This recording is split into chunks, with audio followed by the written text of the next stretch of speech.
Saat aku terbaring sendirian di UGD setelah pingsan di kantor, dokter bilang suamiku tidak mengangkat telepon.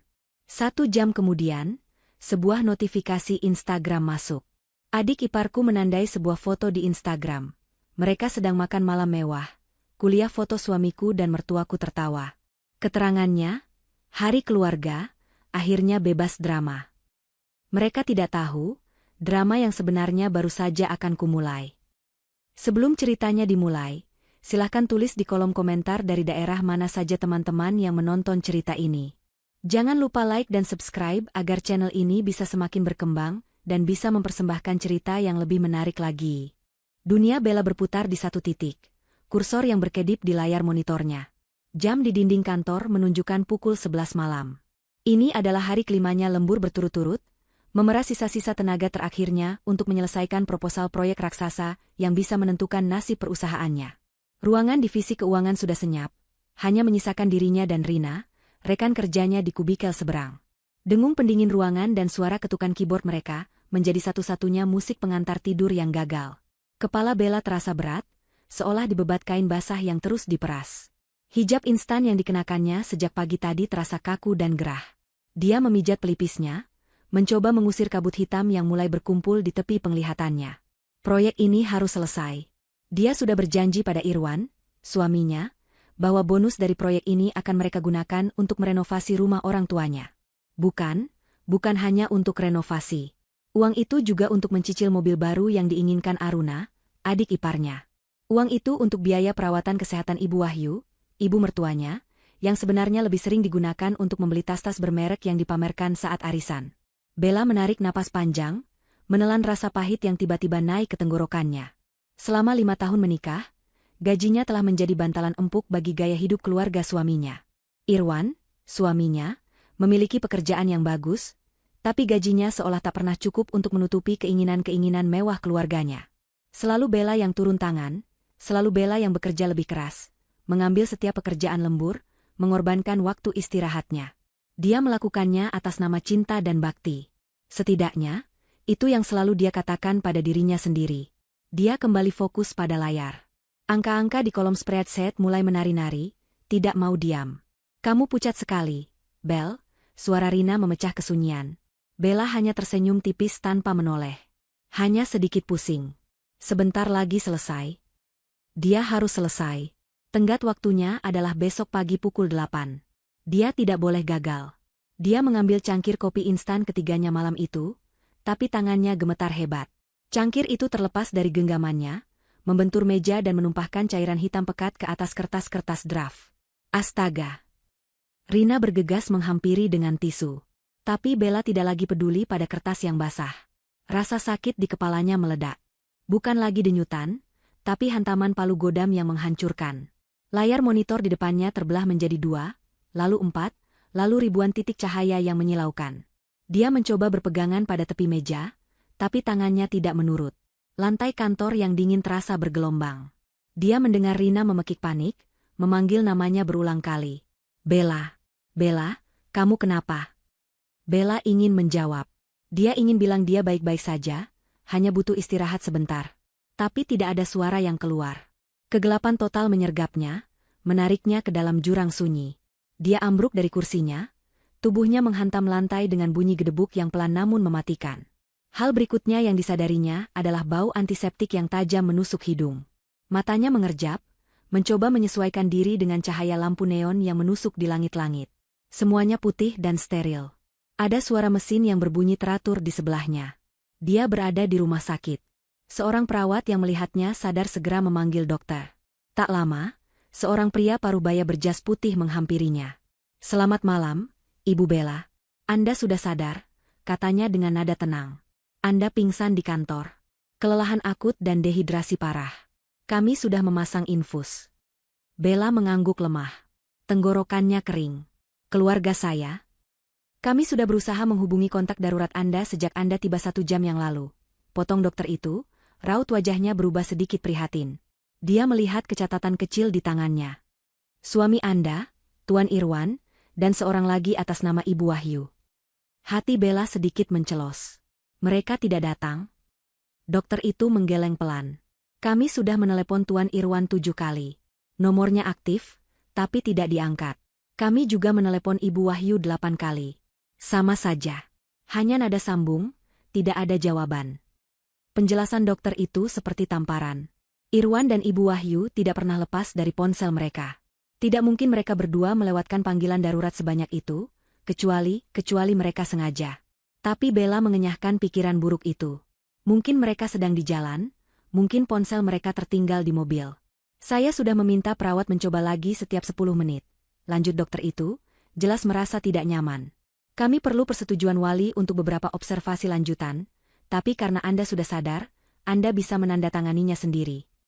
1 jam lagi berlalu. Infus di tangannya sudah hampir habis. Dokter yang tadi memeriksanya kembali datang. Kali ini, raut wajahnya terlihat menyerah. Dia tidak lagi mencoba menelepon. Dia memegang ponsel pribadi Bella, yang tadi diserahkan oleh Rina dalam sebuah kantong plastik bersama barang-barangnya. Ibu Bella, maafkan kami, ujarnya pelan. Kami sudah mencoba total 15 kali ke kedua nomor tersebut. Nihil. Tidak ada satupun yang diangkat atau ditelepon kembali. Dia meletakkan ponsel Bella di meja samping tempat tidur. Mungkin Anda lebih beruntung jika mencobanya sendiri, katanya, lebih terdengar seperti basa-basi yang putus asa. Bella menatap ponselnya yang tergeletak diam. Tangannya yang tidak diinfus terulur, meraih benda persegi panjang itu. Dengan sisa tenaga yang dia miliki, dia menekan tombol daya. Layar menyala. Jantungnya berdebar kencang saat melihat rentetan notifikasi di layar kunci. Benar kata dokter. Ada 15 panggilan tak terjawab dari nomor yang tidak dikenal, pasti nomor rumah sakit. Tapi bukan itu yang membuat darahnya membeku. Matanya terpaku pada satu notifikasi yang baru saja muncul beberapa menit lalu, di bagian paling atas layar. Sebuah notifikasi dari Instagram. Dengan jari-jari yang gemetar, bukan lagi karena lemas tapi karena firasat buruk yang mencengkeram, Bella membuka kunci ponselnya. Dia mengabaikan log panggilan tak terjawab dan langsung mengetuk notifikasi Instagram itu. Jantungnya terasa seperti diremas. Itu adalah notifikasi penandaan foto. Akun Aruna, adik iparnya, baru saja menandai Bella dalam sebuah kiriman baru. Untuk apa? Aruna jarang sekali berinteraksi dengannya di media sosial. Bagi Aruna, Bella yang berhijab sederhana dan terlalu fokus bekerja adalah pribadi yang membosankan, tidak selevel dengan gaya hidupnya yang glamor. Foto itu termuat dengan jelas di layar ponselnya, begitu kontras dengan dinding putih kusam ruang gawat darurat tempat Bella terbaring. Itu adalah sebuah foto di restoran mewah. Restoran steak mahal yang selalu ingin Bella kunjungi, tapi Irwan selalu menolak dengan alasan terlalu boros. Meja di depan mereka penuh dengan hidangan yang harganya pasti jutaan rupiah. Ada tomahawk steak yang besar, beberapa piring pasta dengan udang-udang besar, dan minuman berwarna-warni dalam gelas-gelas tinggi yang cantik. Di sana, duduk melingkari meja itu, adalah seluruh keluarganya. Keluarga suaminya. Ada Irwan, suaminya, duduk di tengah. Dia tertawa lebar, kepalanya terdongak ke belakang, menunjukkan kebahagiaan murni yang jarang Bella lihat akhir-akhir ini. Di sebelahnya, Ibu Wahyu tersenyum penuh kemenangan, dagunya terangkat angkuh. Ibu mertuanya itu memakai syal sutra baru yang Bella yakin harganya selangit. Di sisi lain, ayah mertuanya tersenyum kalem, tampak menikmati makanan. Dan Aruna, si pengambil foto, berpose duck face sambil mengacungkan 2 jari, matanya menyiratkan ejekan yang jelas. Mereka semua tampak begitu bahagia, begitu santai, begitu lengkap, tanpa dirinya. Lalu, Bella membaca keterangannya. Sebuah kalimat singkat yang terasa seperti hujaman belati menembus jantungnya. Malam keluarga yang sempurna. Akhirnya bebas drama. Bebas drama. Kata-kata itu bergema di dalam kepalanya, memantul di antara suara mesin monitor detak jantung di sebelahnya. Jadi, inilah dia. Inilah drama yang mereka maksud. Bella, yang pingsan karena kelelahan bekerja untuk membiayai gaya hidup mereka. Bella, yang terbaring sendirian di UGD sementara mereka berpesta. 15 panggilan tak terjawab dari rumah sakit. Mereka tidak sedang sibuk. Mereka tidak sedang dalam masalah. Mereka sedang merayakan ketidakhadirannya. Sesuatu di dalam diri Bella putus. Bukan putus.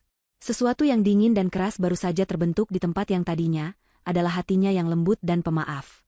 Dia menatap foto itu lama, merekam setiap detailnya. Tawa Irwan, senyum licik Ibu Wahyu, pose mengejek Aruna. Dia tidak menangis.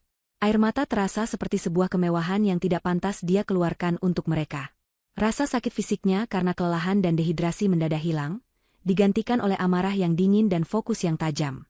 Dia menekan tombol power dan volume bawah bersamaan. Suara shutter kamera terdengar pelan. Tangkapan layar itu tersimpan aman di galerinya. Dia tidak berhenti di situ. Dia membuka aplikasi pesan, mengirimkan tangkapan layar itu ke alamat email pribadinya, alamat yang tidak diketahui Irwan. Lalu, dia menatap selang infus yang menancap di punggung tangannya. Benda itu terasa seperti rantai yang menahannya. Dengan gerakan cepat dan pasti, Bella menarik selotip yang menahan jarum. Dia tidak peduli pada rasa sakitnya. Dia mencabut jarum itu dalam satu tarikan. Darah segar langsung mengalir, menetes ke spray putih. "Ibu, apa yang Anda lakukan?" Seorang perawat yang kebetulan lewat memeki kaget, melihat tindakannya. Perawat itu bergegas masuk ke biliknya. Tapi Bella sudah bangkit. Kepalanya masih sedikit pusing, tapi adrenalin memberinya kekuatan. "Saya mau pulang," katanya. Suaranya datar, dingin, dan tidak menerima bantahan. "Tapi, Ibu, Anda belum stabil. Anda perlu observasi. Dokter belum mengizinkan Anda pulang." Perawat itu mencoba menahannya, menekan kapas ke bekas suntikan infus. Bella menepis tangannya dengan sopan tapi tegas. "Saya akan menandatangani surat penolakan tindakan medis. Sekarang." Melihat tekad baja di mata pasiennya, perawat itu akhirnya menyerah dan memanggil perawat senior. Beberapa menit kemudian, Bella sudah berada di meja administrasi, mengabaikan tatapan heran para perawat dan dokter jaga. Dia menandatangani formulir AMA, Against Medical Advice, tanpa membacanya. Dia tahu risikonya, dan dia tidak peduli. Risiko apapun tidak lebih buruk daripada pengkhianatan yang baru saja dia lihat. Dia berjalan ke kasir. "Total tagihan untuk Ibu Bella," katanya. Petugas kasir menyebutkan jumlahnya. Bella mengeluarkan dompetnya, mengeluarkan kartu debit dari rekening gajinya. Bukan rekening bersama yang selalu dikuras Irwan. Rekening pribadinya. Dia membayar lunas semua biaya UGD malam itu. Dia berjalan keluar dari lobi rumah sakit. Udara malam yang dingin menerpa wajahnya, menyadarkannya sepenuhnya. Dia merapikan hijabnya yang sedikit berantakan. Ponsel di tangannya bergetar hebat. Nama, Irwan, berkedip di layar. Akhirnya, setelah pestanya usai, dia menelepon. Mungkin Aruna memberitahunya bahwa Bella sudah melihat foto itu. Mungkin dia hanya ingin memastikan Bella masih hidup untuk terus membiayai mereka.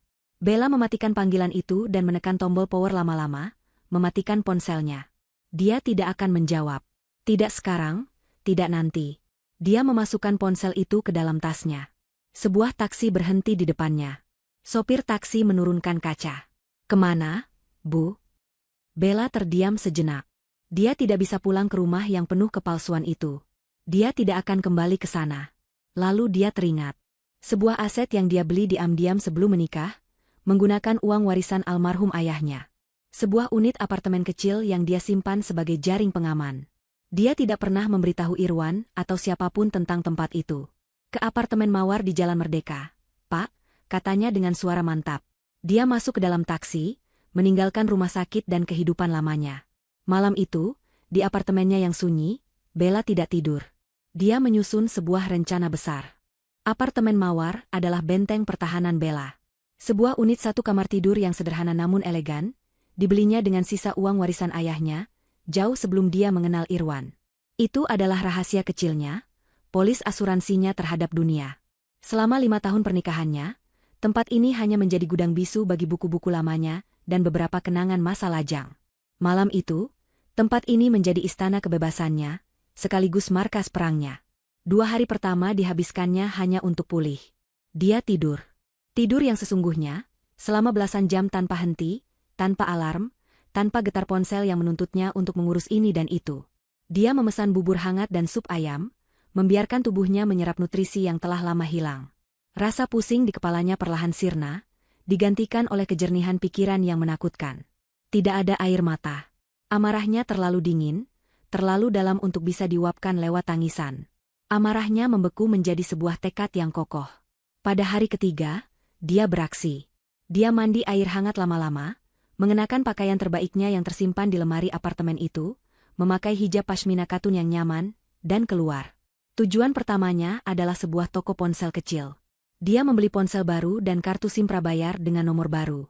Nomor ini hanya akan diketahui oleh 3 orang. Ponsel lamanya tetap mati, tergeletak di meja apartemen seperti sebuah granat yang belum dicabut pinnya. Dia belum siap meledakkannya. Belum. Tujuan keduanya adalah sebuah firma hukum ternama di pusat kota. Dia sudah membuat janji temu kemarin menggunakan email barunya. Dia bertemu dengan seorang pengacara wanita bernama Ibu Diana, seorang wanita parubaya yang tajam dan tidak banyak basa-basi.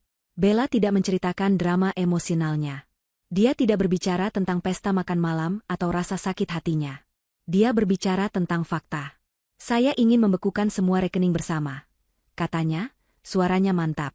Saya juga ingin mengajukan gugatan cerai. Ibu Diana mengangguk, matanya menyorot tajam. Alasan? Tanyanya. Bella meletakkan ponsel barunya di meja, membuka galeri. Dia menunjukkan tangkapan layar foto Instagram itu. Lalu dia menunjukkan tangkapan layar dari riwayat panggilan rumah sakit. Ibu Diana melihat kedua gambar itu. Ini. Dia memulai. Bukan hanya alasan perceraian, Ibu Bella, lanjutnya, nadanya berubah serius. Ini adalah bukti pengabaian yang bisa dipidana. Tapi untuk membekukan aset, kita butuh lebih dari sekadar foto Instagram. Bella sudah menduga ini. Saya tahu, kata Bella. Suami saya, Irwan, bekerja di perusahaan yang sama dengan saya. Sebenarnya, itu adalah perusahaan rintisan yang saya bangun sebagian besar modalnya dari warisan saya, sebelum kami menikah. Dia masuk sebagai salah satu direktur setelah kami menikah. Dia berhenti sejenak, mengumpulkan kata-katanya. Saya pingsan saat mengerjakan proposal proyek yang sangat besar. Saya curiga ada yang tidak beres dengan keuangan perusahaan.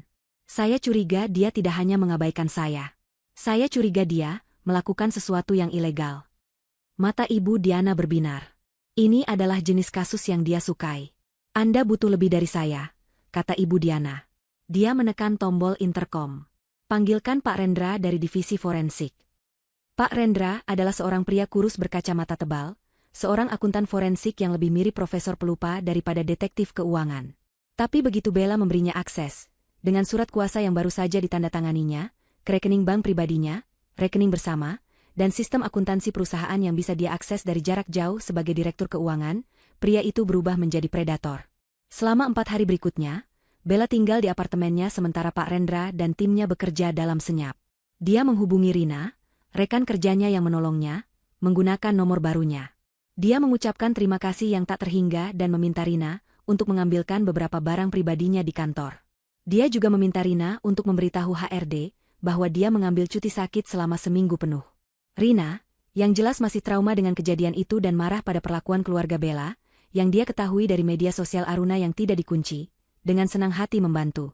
Kabar dari Rina, Irwan tidak pernah muncul di kantor.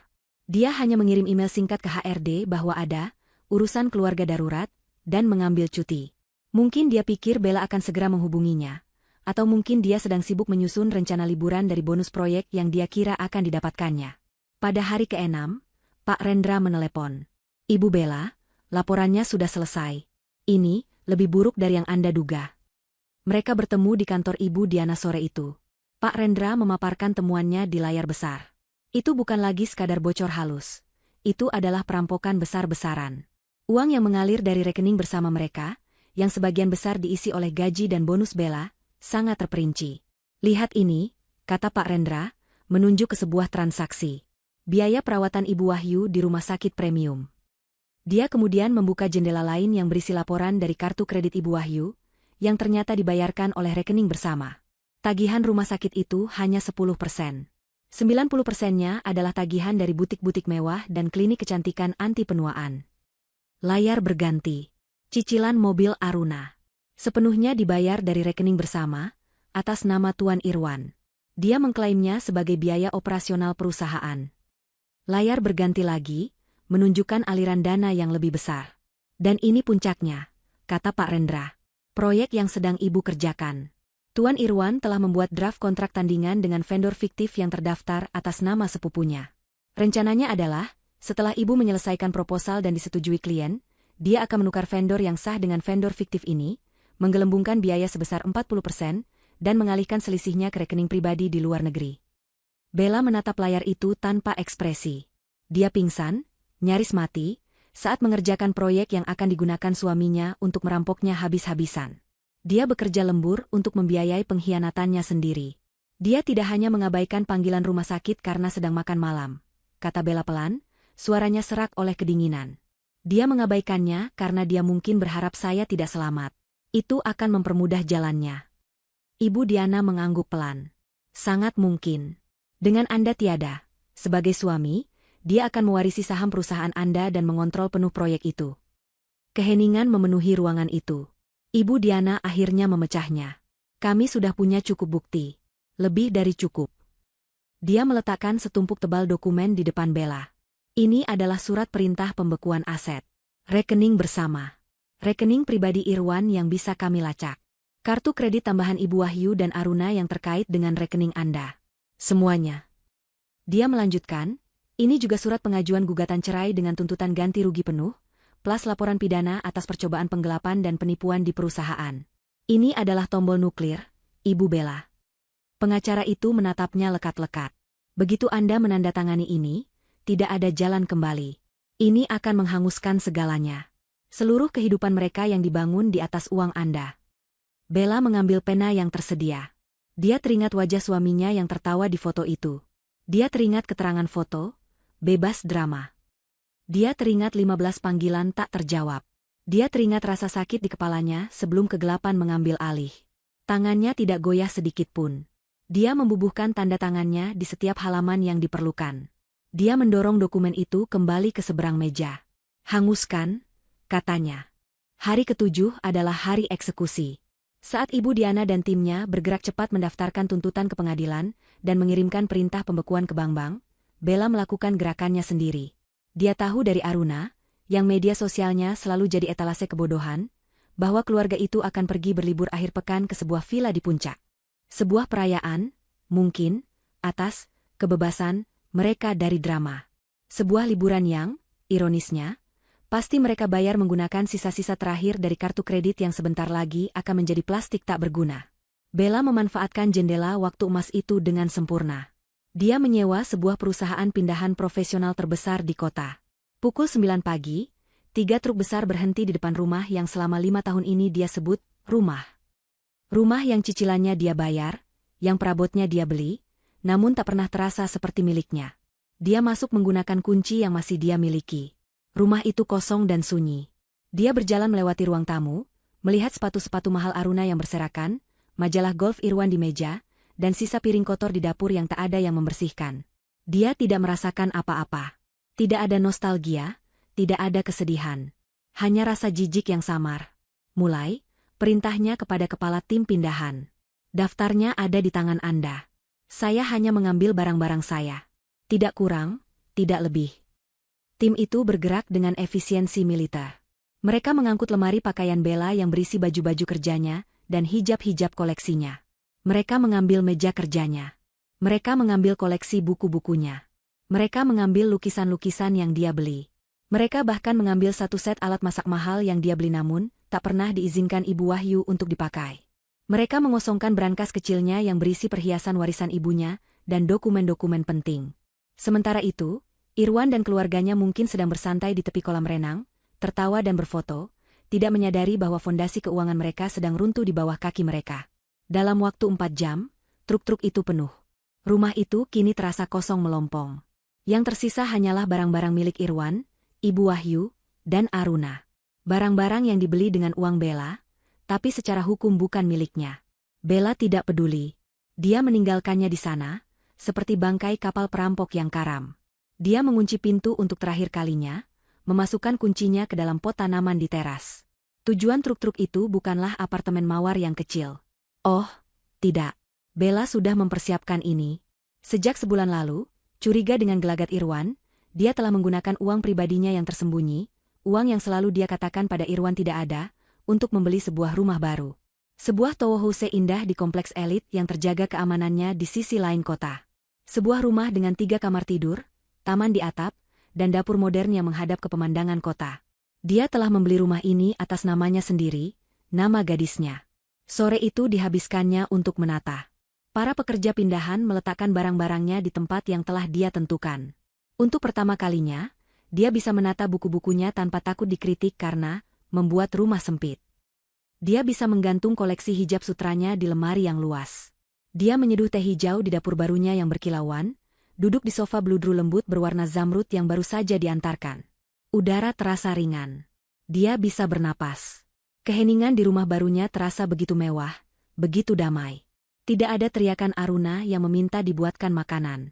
Tidak ada keluhan Ibu Wahyu tentang kesehatannya. Tidak ada tuntutan Irwan yang tak pernah berakhir. Menjelang malam, semua sudah tertata rapi. Dia membayar lunas tim pindahan. Dia sendirian di istana barunya. Dia duduk di teras tamannya di atap, memandang matahari terbenam yang melukis langit dengan warna oranye dan ungu.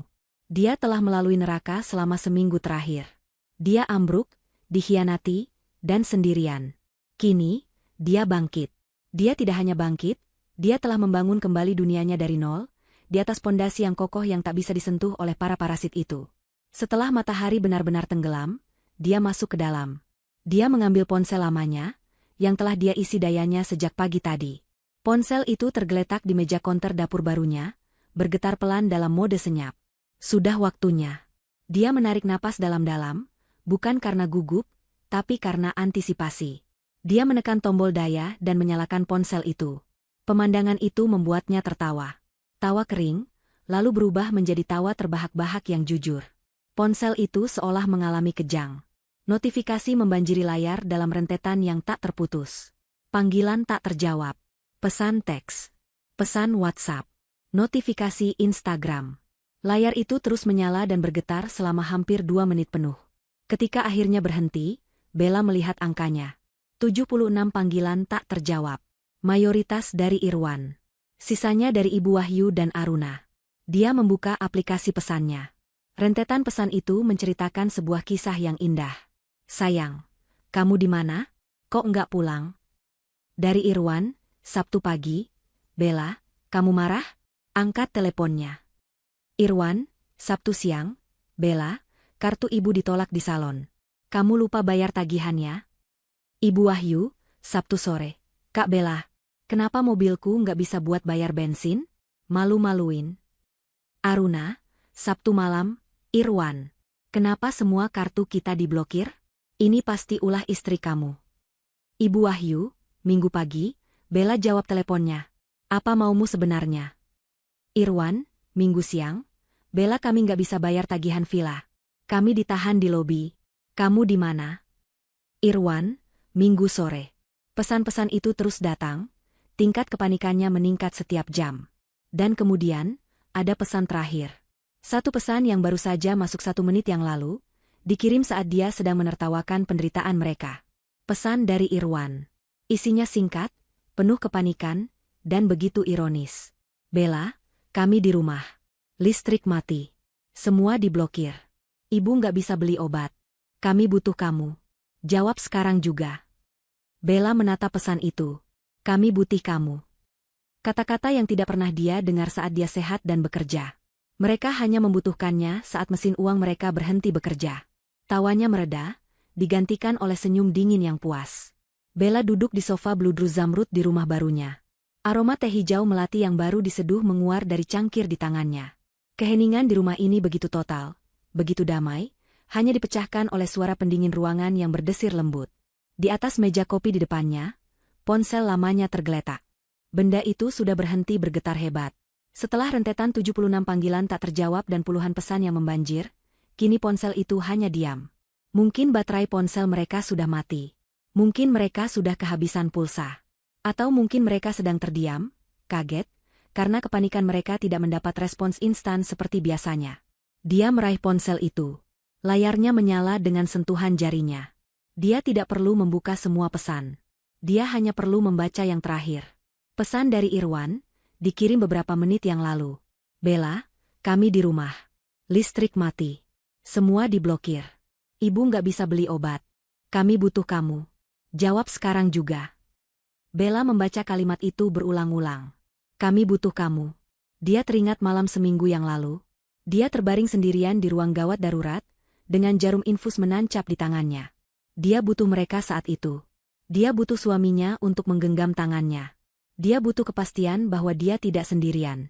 Tapi yang dia dapatkan adalah 15 panggilan tak terjawab dari rumah sakit, dan sebuah foto pesta, bebas drama, yang diunggah oleh adik iparnya. Foto itu, ironisnya, juga menyertakan suaminya dan ibu mertuanya. Mereka tidak membutuhkannya saat itu. Mereka merayakan ketidakhadirannya. Sekarang, mereka membutuhkannya. Tentu saja. Mereka membutuhkannya karena listrik di rumah, yang tagihannya selalu dia bayar, mati. Mereka membutuhkannya karena kartu kredit, yang tagihannya juga dia bayar, diblokir. Mereka membutuhkannya karena Ibu Wahyu tidak bisa membeli obat, yang Bella tahu pasti adalah krim malam impor seharga 3 juta rupiah, dengan kartu tambahan yang kini sudah tidak berguna. Mereka tidak butuh Bella. Mereka butuh mesin uang mereka. Mereka butuh pembantu mereka. Mereka butuh drama yang selama ini membiayai hidup mereka. Tawa kering yang tadi sempat meledak kini sudah sirna, berganti menjadi senyum dingin yang terpatri di bibirnya. Dia meletakkan cangkir tehnya. Tangannya begitu mantap, begitu tenang. Dia membuka aplikasi pesan untuk membalas Irwan. Jari jemarinya menari di atas keyboard virtual, mengetik sebuah balasan yang sudah dia latih di kepalanya selama seminggu terakhir. Sebuah kalimat yang merangkum semua rasa sakitnya, semua pengkhianatannya, dan semua kekuatan barunya. Dia mengetik, "Tapi aku tidak butuh kalian." Hanya itu. 5 kata. Singkat, jelas, dan lugas. Tidak ada tanda seru, tidak ada emosi yang berlebihan. Hanya sebuah fakta yang dingin dan tak terbantahkan. Dia membaca ulang kalimat itu sekali lagi. Rasanya begitu pas. Begitu membebaskan. Dia menekan tombol, kirim. Pesan itu terkirim. Centang biru instan.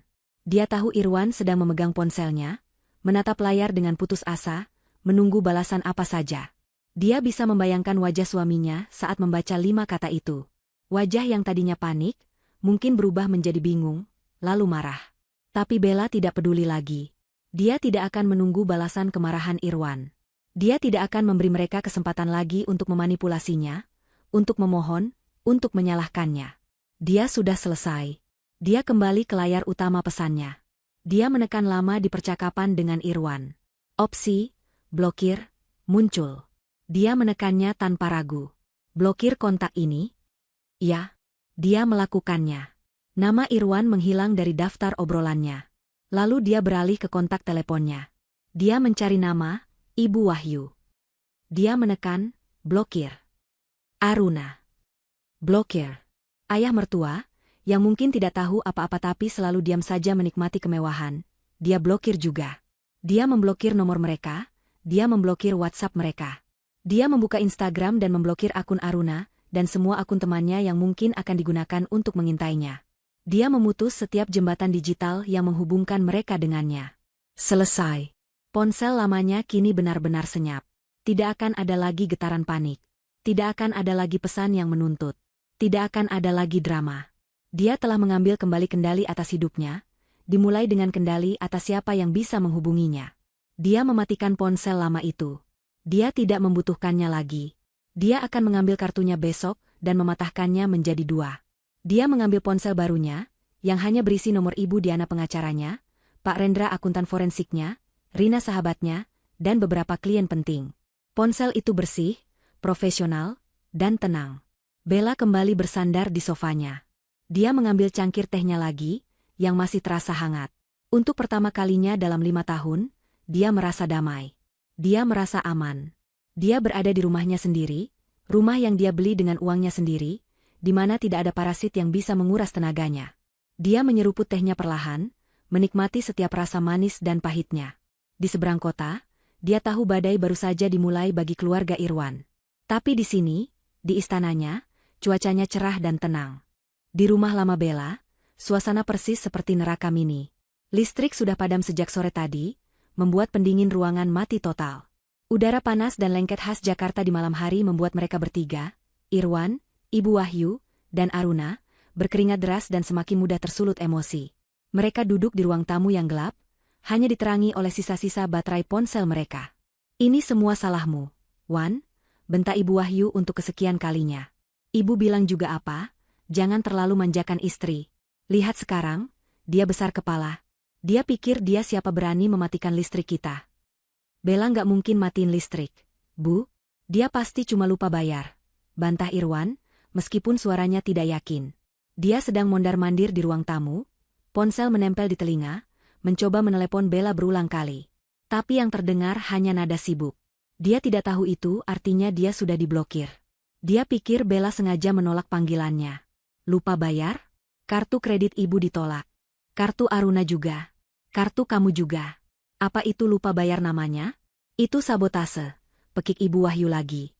Dia mengipas-ngipas wajahnya dengan majalah mode. Aduh, panas sekali. Obat ibu di kulkas bisa rusak semua. Kamu harus tanggung jawab, Irwan. Obat apa sih, Bu? Paling juga serum mahal ibu itu. Cibir Aruna dari sofa. Dia sedang sibuk mencoba aplikasi mobile bankingnya. Sial, e-walletku juga nol. Aku nggak bisa pesan makanan. Aku lapar. Bentaknya, melempar ponselnya ke bantal sofa dengan kesal. Jaga bicaramu, Aruna. Tentu saja ibu perlu serum. Biar ibu tidak kelihatan tua seperti. Ibu Wahyu berhenti, tapi mereka semua tahu siapa yang dia maksud. Irwan tidak mendengarkan pertengkaran mereka. Dia sedang mengetik pesan panik kepada Bella. Dia sudah mengirim puluhan pesan.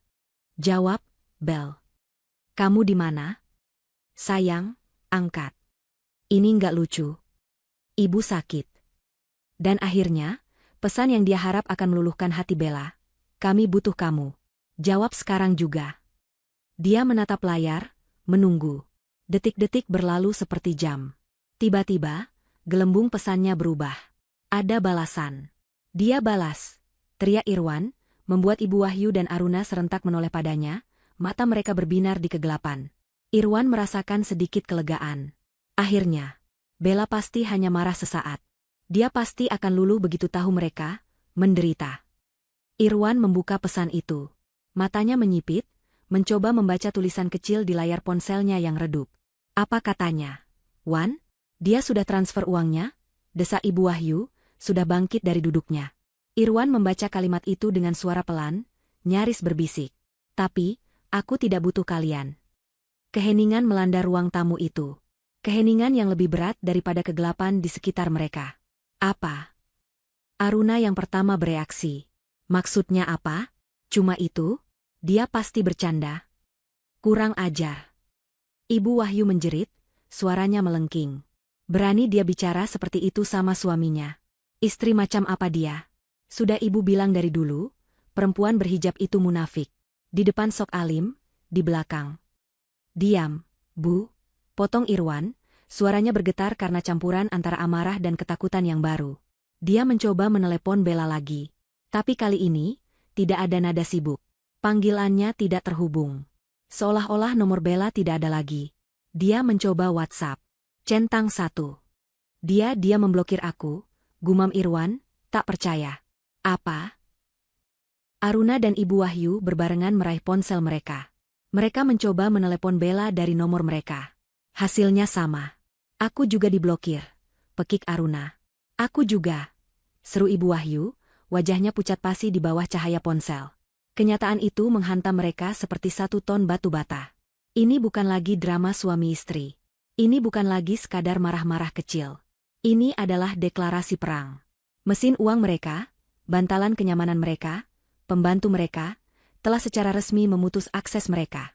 Tepat saat kepanikan itu mencapai puncaknya, terdengar gedoran keras di pintu depan. Gedoran itu begitu kuat, membuat mereka bertiga terlonjak kaget. Siapa itu malam-malam begini?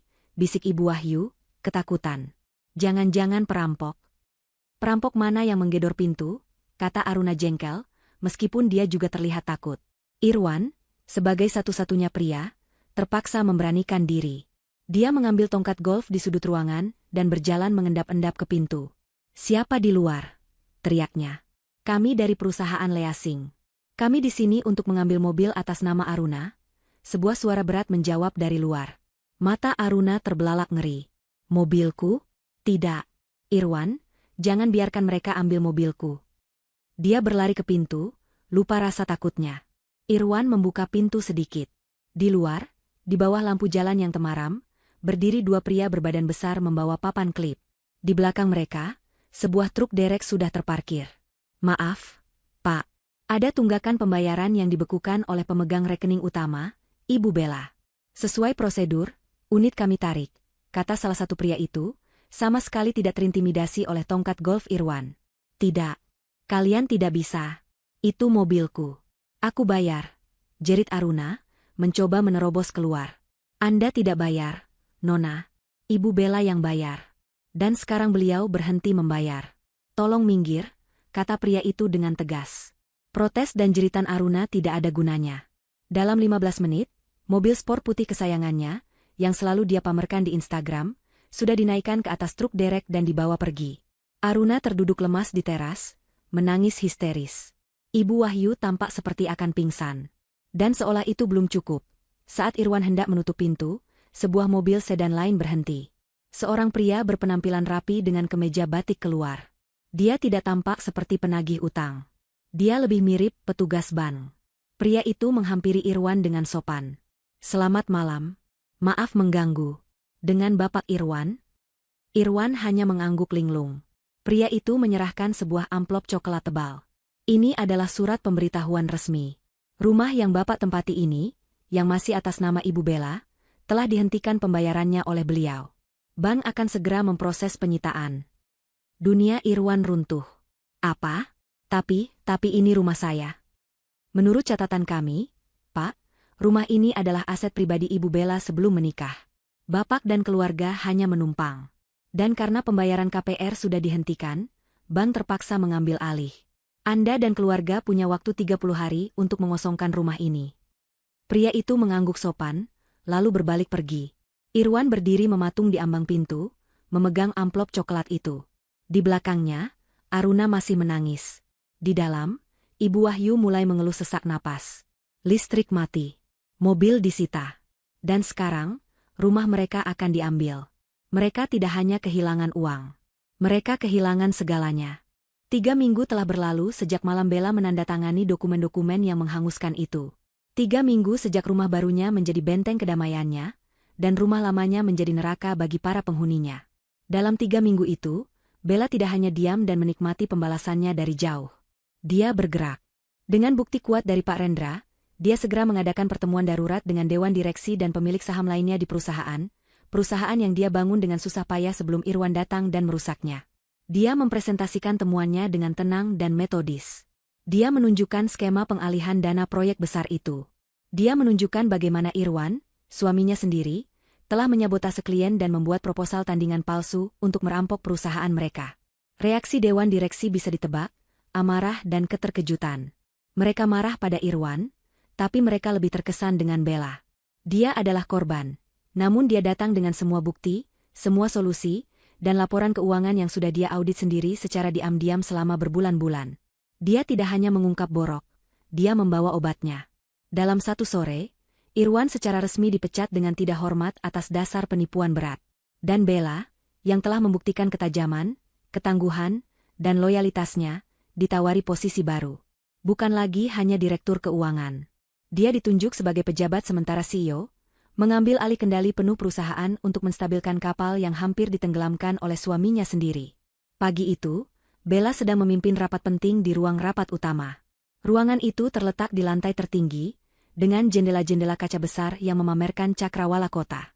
Dia berdiri di ujung meja, mengenakan blus sutra biru tua dan hijab yang serasi, memancarkan aura otoritas yang tenang. Dia sedang menjelaskan strategi barunya untuk memulihkan kepercayaan klien pasca skandal Irwan. Rina, yang kini resmi menjadi asisten eksekutifnya, duduk di sebelahnya, mencatat dengan tekun. Di tengah-tengah penjelasannya tentang proyeksi laba, tiba-tiba pintu ruang rapat itu digedor dari luar. Bukan ketukan, gedoran. Semua mata di ruangan itu menoleh kaget. Sebelum ada yang sempat bereaksi, pintu itu didorong terbuka dengan kasar. Dan di sana, di ambang pintu, berdiri 3 sosok yang tak lagi dikenali Bella. Irwan, Ibu Wahyu, dan Aruna. Tapi ini bukan keluarga perlente yang dia lihat di foto Instagram. Pakaian mereka kusut dan terlihat murahan. Rambut Ibu Wahyu lepek dan tidak tertata, wajahnya kuyu tanpa riasan mahal. Aruna, yang biasanya glamor, tampak pucat dengan lingkaran hitam besar di bawah matanya. Dan Irwan suaminya, tampak seperti pria yang kalah. Matanya merah, rahangnya mengeras, dan ada bau asam keringat yang samar bahkan dari jarak beberapa meter. Mereka jelas telah lolos dari keamanan di lobi, mungkin dengan berteriak bahwa mereka adalah keluarga CEO. Bella. Suara Irwan menggema di ruangan yang senyap. Para manajer dan kepala divisi yang duduk di meja rapat memandang pemandangan itu dengan kaget dan bingung. Jadi di sini kamu sembunyi. Sombong sekali kamu. Bella tidak terkejut. Dia sudah menduga ini akan terjadi. Dia hanya menatap suaminya dengan tenang, tanpa berkedip. Saya tidak sembunyi, Irwan. Saya bekerja. Ini ruang rapat saya. Anda mengganggu. Omong kosong dengan rapatmu. Aruna yang ganti berteriak, suaranya melengking dan histeris. Kamu perempuan jahat. Kamu sita mobilku. Kamu bikin hidupku menderita. Kamu harus ganti rugi. Dan kamu. Ibu Wahyu menunjuk Bella dengan jari gemetar, maju selangkah. Dia mencoba memasang ekspresi angkuhnya yang biasa, tapi gagal total. Yang terlihat hanyalah keputusasaan yang menyedihkan. Kamu istri durhaka. Kamu usir kami dari rumah. Kamu membuat ibu sakit-sakitan. Di mana tagihan rumah sakit yang kamu bayar? Hah? Kamu ingin ibu mati? Dosa apa ibu punya menantu setan sepertimu? Para eksekutif di ruangan itu mulai berbisik-bisik. Beberapa tampak tidak nyaman, beberapa tampak marah atas gangguan itu. Bella mengangkat tangannya sedikit. Rapat kita lanjutkan 15 menit lagi, katanya kepada rekan-rekannya, suaranya tetap datar dan profesional. Dia kemudian menoleh ketiga penyusup itu. Ikut saya. Dia berjalan keluar dari ruang rapat utama menuju kantor pribadinya yang baru, sebuah ruangan sudut yang luas. Dia sengaja membiarkan pintunya terbuka, agar semua orang di lantai itu bisa melihat. Ketiganya mengikutinya seperti anjing pelacak yang kelaparan, mengira ini adalah tanda negosiasi. Begitu mereka bertiga masuk, mereka langsung terdiam, terpesona oleh kemewahan kantor itu. Kantor itu jauh lebih besar dan lebih bagus daripada kantor Irwan dulu. Ini adalah simbol kekuasaan yang nyata. Irwan yang pertama pulih.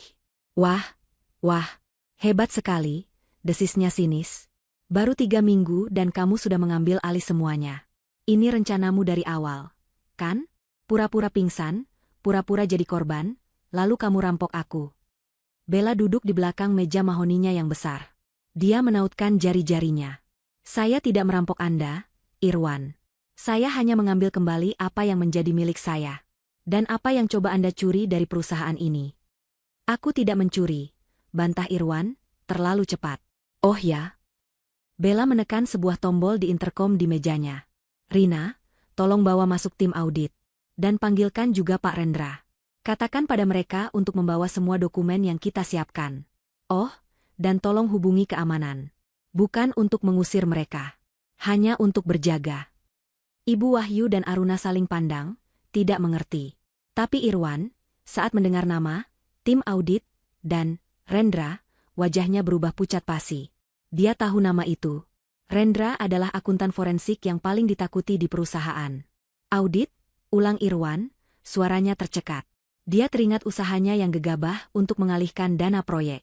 Dia pikir dia sudah menghapus jejaknya. Dia tidak menyadari bahwa Bella, yang dia anggap remeh sebagai istri bodoh yang kelelahan, adalah akuntan yang jauh lebih brilian darinya. Ya, audit, kata Bella, senyum tipis yang dingin tersungging di bibirnya. Kamu pikir aku pingsan karena kelelahan biasa, Irwan? Aku pingsan karena aku menemukan apa yang kamu lakukan.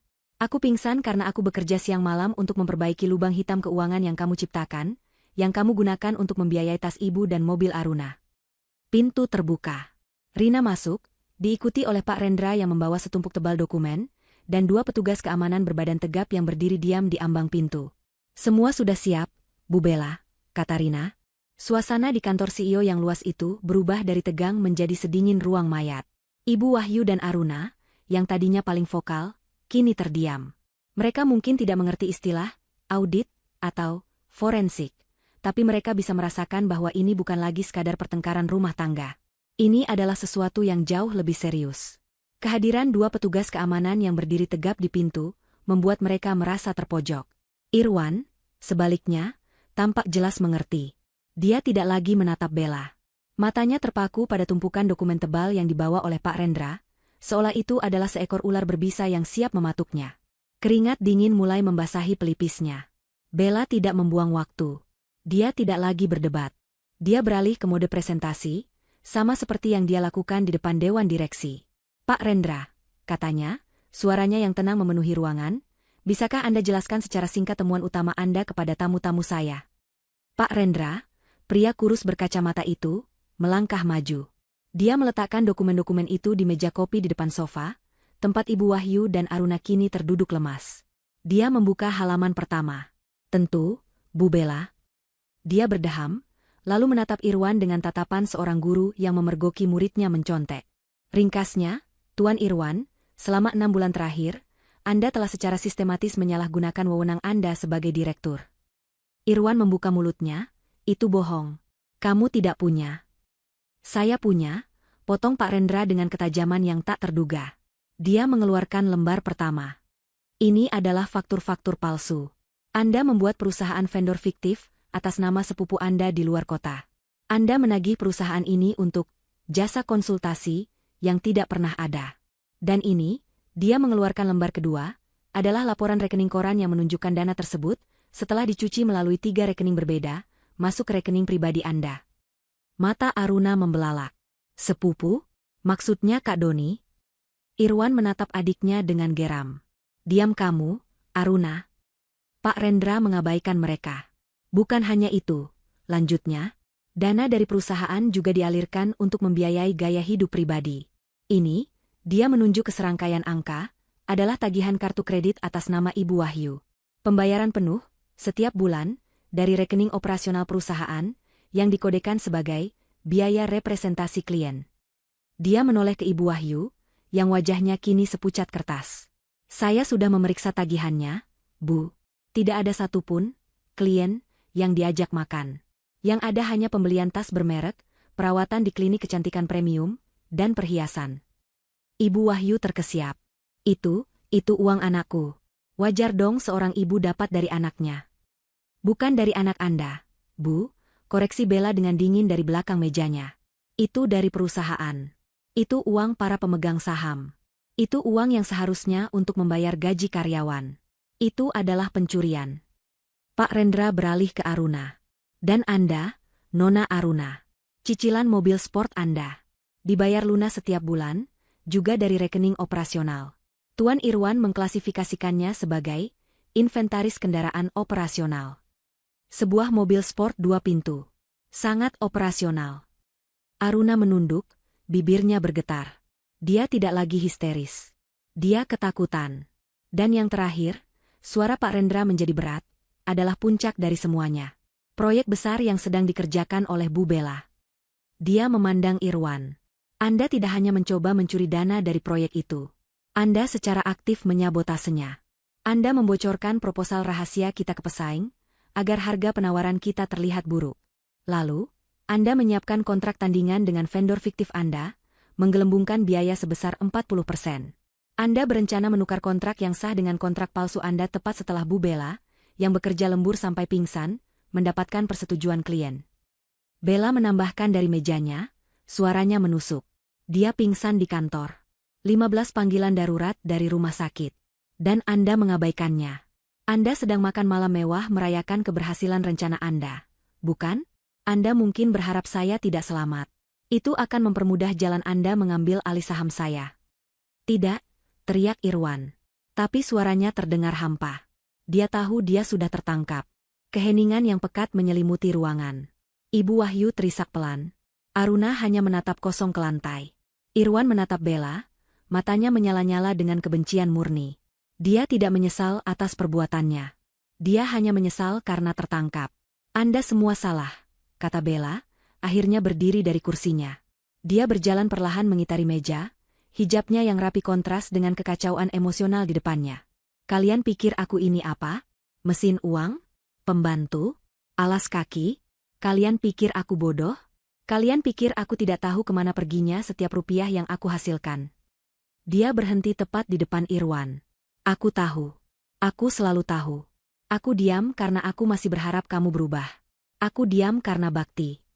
Dia berhenti, lalu suaranya mengeras. Tapi malam itu, malam aku terbaring sendirian di rumah sakit.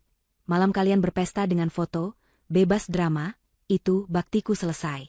Cintaku mati. Yang tersisa hanya keadilan. Irwan mendengus. Keadilan? Kamu menghancurkan keluargamu sendiri. Kamu. Anda yang menghancurkan keluarga ini, Tuan Irwan, kata Pak Rendra, menyimpan kembali dokumen-dokumennya.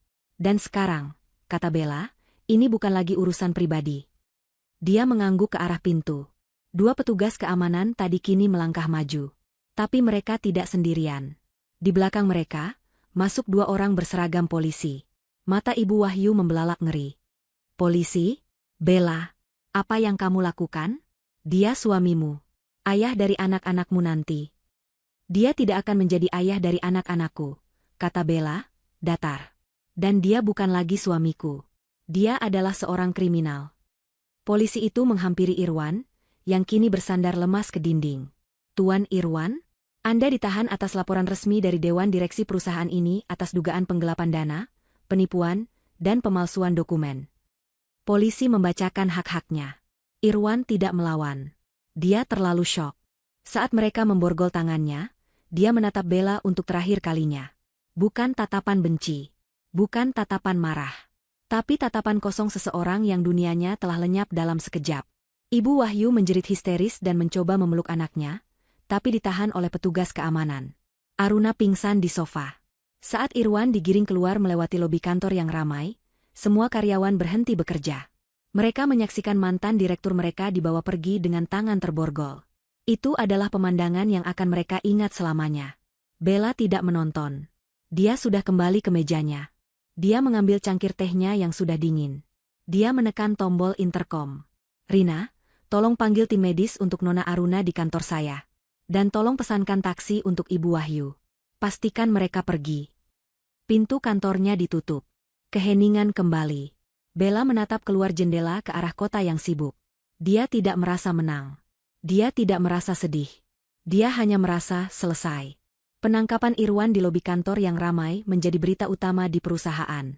Dalam hitungan jam, gosip itu menyebar seperti api, didorong oleh puluhan video rekaman ponsel dari para karyawan yang menyaksikannya. Nama Irwan hancur. Foto-fotonya, yang dulu dipenuhi senyum arogan seorang direktur muda, kini tergantikan oleh satu gambar buram namun jelas. Fotonya dengan tangan terborgol, digiring oleh polisi. Bagi Bella, itu adalah akhir dari sebuah babak. Bagi Irwan, Ibu Wahyu, dan Aruna, itu adalah awal dari kejatuhan yang tak terbayangkan. Setelah Aruna siuman di kantor Bella, bukan karena simpati, tapi karena prosedur perusahaan mengharuskan tim medis memeriksa, dia dan Ibu Wahyu diantar keluar gedung oleh petugas keamanan. Mereka tidak diizinkan memesan taksi. Mereka dipersilakan berjalan kaki ke gerbang utama. Hujan gerimis mulai turun, membasahi pakaian kusut mereka. Untuk pertama kalinya, mereka harus berjalan di trotoar yang becek, mencari tumpangan bus kota. Ibu Wahyu tidak berhenti mengutuk. Dia mengutuk Bella, mengutuk polisi, mengutuk petugas keamanan, bahkan mengutuk Aruna yang pingsan dan dianggapnya memalukan. Aruna hanya diam, air matanya bercampur dengan air hujan, syok melihat kenyataan baru mereka. Sementara itu, Irwan berada di sel tahanan yang dingin dan bau pesing. Dia tidak sendiri. Dia berbagi ruangan sempit itu dengan 5 tahanan lain yang menatapnya dengan campuran antara rasa ingin tahu dan ancaman. Keangkuhan direkturnya luntur dalam sekejap. Dia hanyalah seorang pria ketakutan dalam kemeja mahal yang kusut.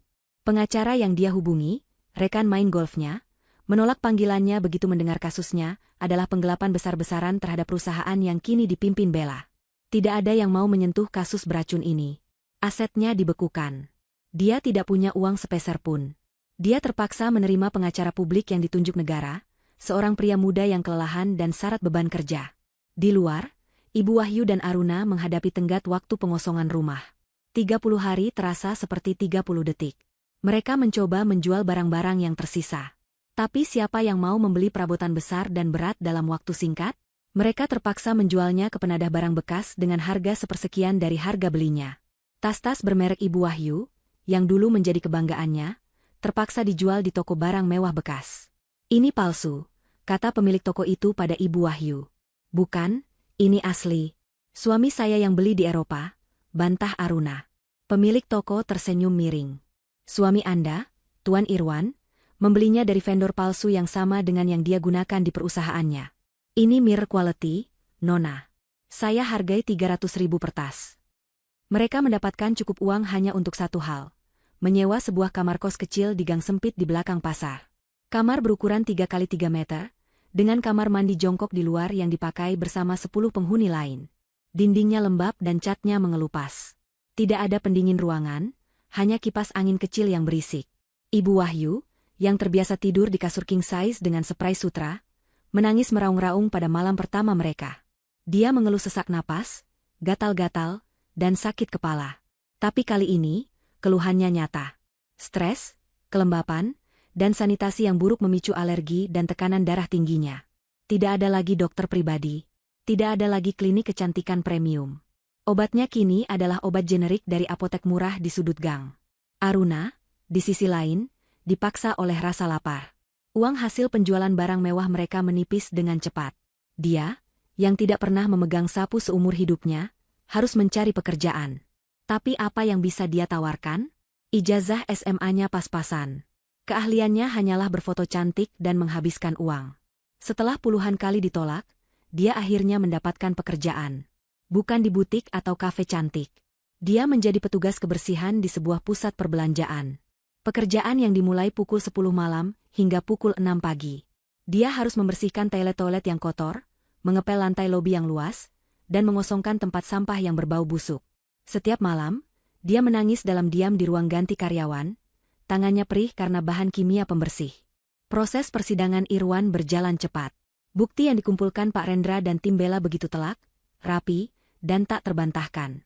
Rekening koran, email palsu, draft kontrak fiktif, kesaksian dari sepupu yang dia jadikan kaki tangan, yang akhirnya setuju bekerja sama untuk hukuman lebih ringan. Irwan tidak bisa mengelak. Pengacaranya hanya bisa memohon keringanan hukuman. Ibu Wahyu dan Aruna hadir di sidang putusan, berharap ada keajaiban. Mereka tampak kuyu dan 10 tahun lebih tua. Hakim mengetukkan palu. Irwan terbukti bersalah atas semua dakwaan. Dia dijatuhi hukuman 7 tahun penjara. Ibu Wahyu pingsan di ruang sidang. Kali ini, pingsannya asli. Irwan digiring keluar, tapi sebelum dia masuk ke pintu tahanan, dia menatap kerumunan. Dia mencari Bella. Tapi Bella tidak ada di sana. Dia tidak hadir di satupun persidangan. Dia tidak perlu melihat Irwan dihukum. Dia sudah menyerahkannya pada keadilan. Sebulan setelah putusan, Irwan duduk di selnya yang baru di lembaga pemasyarakatan. Dia sudah berganti seragam penjara. Wajahnya yang dulu tampan kini tirus dan ditumbuhi janggut tipis yang tidak terawat. Penyesalan adalah teman tidurnya setiap malam. Tapi penyesalannya bukanlah penyesalan murni. Dia tidak menyesal karena telah mencuri. Dia menyesal karena tertangkap. Dia menyesal karena meremehkan Bella. Dia menyesal telah kehilangan segalanya. Dia masih tidak mengerti mengapa. Mengapa Bella, wanita berhijab lembut yang selalu menurut, bisa melakukan ini? Dia masih berpikir Bella mencintainya. Dia masih berpikir dia bisa memanipulasinya. Dia menghabiskan sisa uang terakhir yang diselundupkan ibunya saat kunjungan untuk membeli secari kertas dan pulpen dari koperasi penjara. Dia mulai menulis surat. Surat yang panjang, bertele-tele, penuh dengan kenangan masa lalu, permohonan maaf palsu, dan menyalahkan keadaan. Sayangku Bella, dia memulai. Aku di sini kedinginan, sendirian. Aku tahu aku salah, tapi aku melakukannya demi kita. Demi masa depan kita. Ibumu, Aruna, mereka membutuhkanku. Tapi lebih dari itu, aku butuh kamu. Aku tidak bisa hidup tanpamu. Tolong, Bella. Maafkan aku. Aku akan berubah. Aku bersumpah. Kunjungi aku sekali saja. Aku mohon. Dia melipat surat itu dengan tangan gemetar. Dia memberikannya pada penjaga untuk dikirimkan ke alamat kantor Bella, satu-satunya alamat yang dia tahu. Surat itu adalah harapan terakhirnya. Dia yakin, begitu Bella membaca kata-kata cintanya, hatinya akan luluh. Dia yakin Bella akan datang, memaafkannya, dan mungkin membantunya keluar. Dia menunggu, di balik jeruji yang dingin, menunggu jawaban yang dia pikir pasti akan datang. 1 tahun berlalu. Kota Jakarta tetap sibuk seperti biasa. Tapi bagi orang-orang yang terlibat dalam drama setahun lalu, kehidupan telah berubah secara drastis. Di lantai 30 sebuah gedung pencakar langit di pusat distrik bisnis, Bella memimpin rapat dewan direksi. Dia tidak lagi pejabat sementara. Dia adalah CEO definitif. Gelar itu terpampang jelas di papan nama kantor sudutnya yang baru dan lebih besar. Di bawah kepemimpinannya, perusahaan tidak hanya pulih, perusahaan itu melonjak. Kepercayaan klien kembali penuh setelah mereka melihat transparansi dan integritas yang Bella bawa. Dia memangkas lemak, memberantas korupsi internal yang tersisa, dan meluncurkan 2 proyek inovatif yang sukses besar. Dia dihormati. Dia disegani. Bella hari ini berbeda dengan Bella yang terbaring di UGD setahun lalu. Dia masih mengenakan hijab, tapi gayanya lebih percaya diri.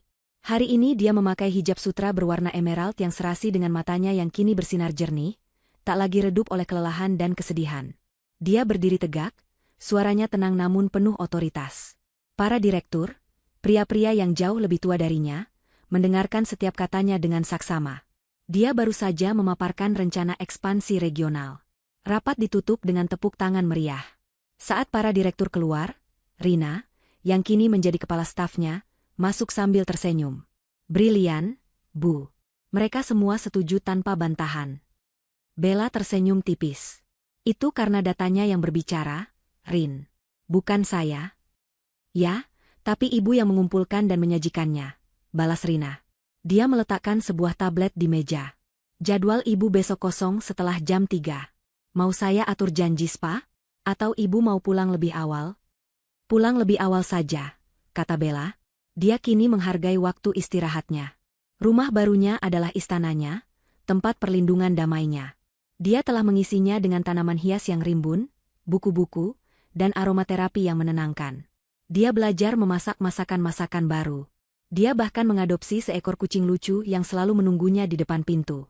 Dia telah membangun kembali hidupnya, bukan di atas abu masa lalunya, tapi di atas fondasi baru yang dia ciptakan sendiri. Baik, Bu, kata Rina. Saat Rina hendak berbalik, dia teringat sesuatu. Oh, Bu, masih ingat surat dari tempat itu, setahun yang lalu? Bella berhenti sejenak, dia tahu apa yang Rina maksud. Surat dari Lembaga Pemasyarakatan Cipinang. Surat dari Irwan. Surat yang tiba sebulan setelah persidangannya. Rina telah memberikannya pada Bella dengan ragu-ragu. Bella menatap amplop itu selama 1 menit penuh. Dia melihat tulisan tangan Irwan yang dia kenali. Dia bisa merasakan aura manipulasi yang merembes bahkan dari balik kertas coklat itu. Dia bisa menebak isinya, permohonan maaf palsu, menyalahkan, memohon. Dia tidak membukanya.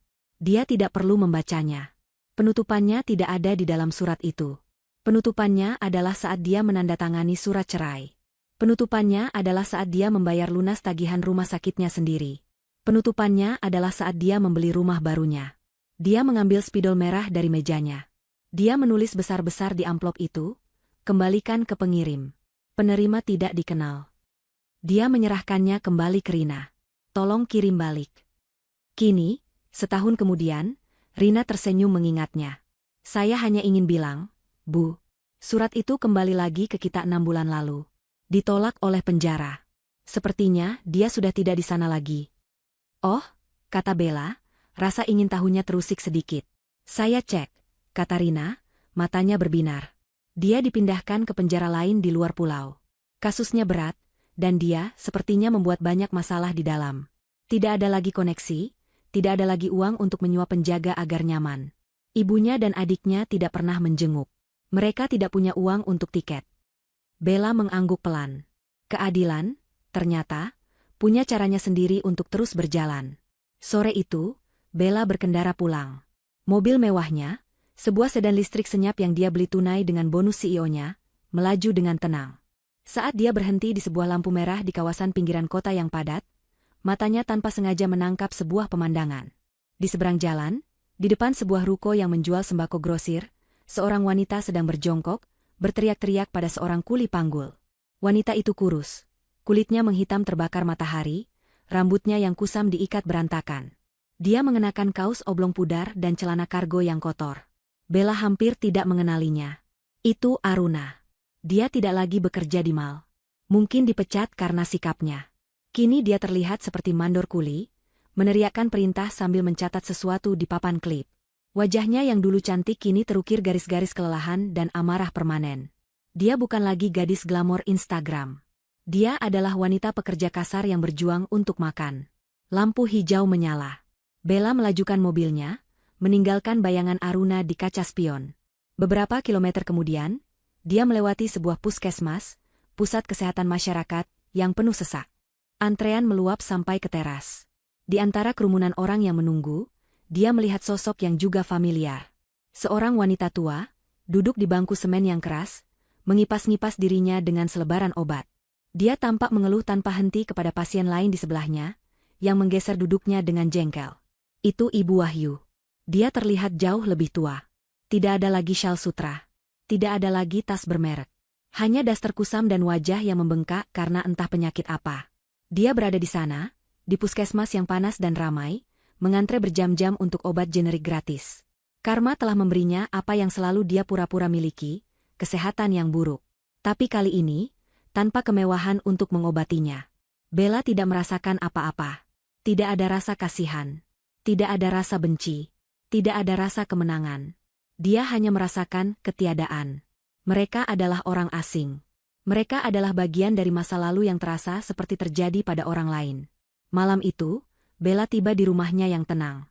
Dia memarkir mobilnya, disambut oleh kucingnya yang menggesek-gesekkan badan di kakinya. Dia masuk ke dalam, melepas sepatunya. Dia membuat secangkir teh kamomil, mengganti pakaian kerjanya dengan piyama katun yang nyaman. Dia melepas hijabnya, membiarkan rambutnya tergerai. Dia berjalan ke balkon di atap rumahnya, memandang kelip bintang dan lampu kota di kejauhan. Di suatu tempat di luar pulau, mantan suaminya tidur di sel yang penuh sesak, dilupakan. Di suatu tempat di gang sempit, mantan adik iparnya baru akan memulai shift kerja kasarnya. Di suatu tempat di kamar kos yang lembab, mantan ibu mertuanya meminum obat darah tinggi generik. Bella menarik napas dalam-dalam. Udara malam terasa segar dan bersih. Dia tidak membalas dendam pada mereka. Hidup yang menghukum mereka. Dia hanya memilih untuk menyelamatkan dirinya sendiri. Dan dalam prosesnya, dia menemukan sesuatu yang jauh lebih baik daripada balas dendam. Kedamaian. Hidupnya yang sukses, tenangnya hatinya, dan kebebasannya yang mutlak, itulah pembalasan dendam terbaik. Itulah karma yang sesungguhnya. Dia tersenyum, bukan karena mereka menderita, tapi karena dia akhirnya bahagia.